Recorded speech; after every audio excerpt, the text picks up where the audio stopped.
Hello guys, in this short tutorial video I want to show you how you can like improve the like durability and cleanliness of your this joint, because oftentimes rusts somewhat quickly in comparison to the rest of the car.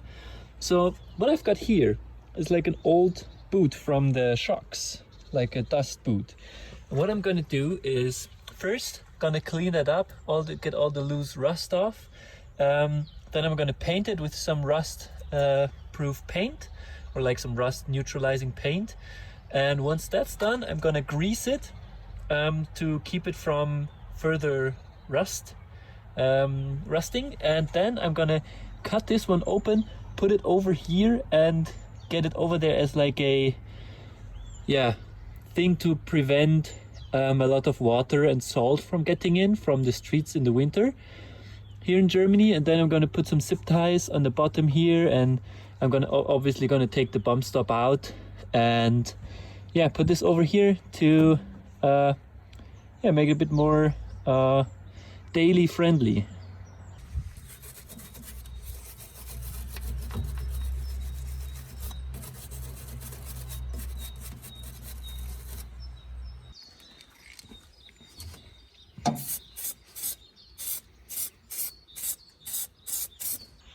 All right, as you can see, nice and painted and ready to go. So now it's time to install the cut to size piece, which is gonna go over it like that.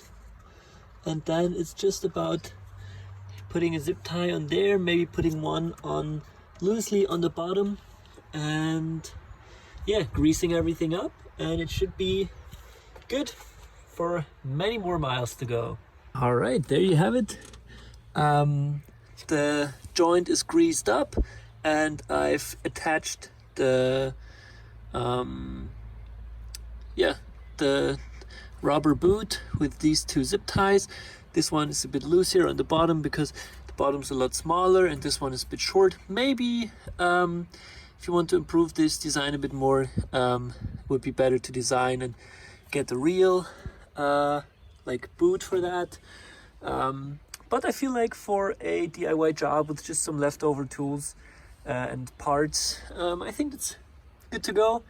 And thank you for watching this video. And if you want to rust proof your MRS, feel free to use that.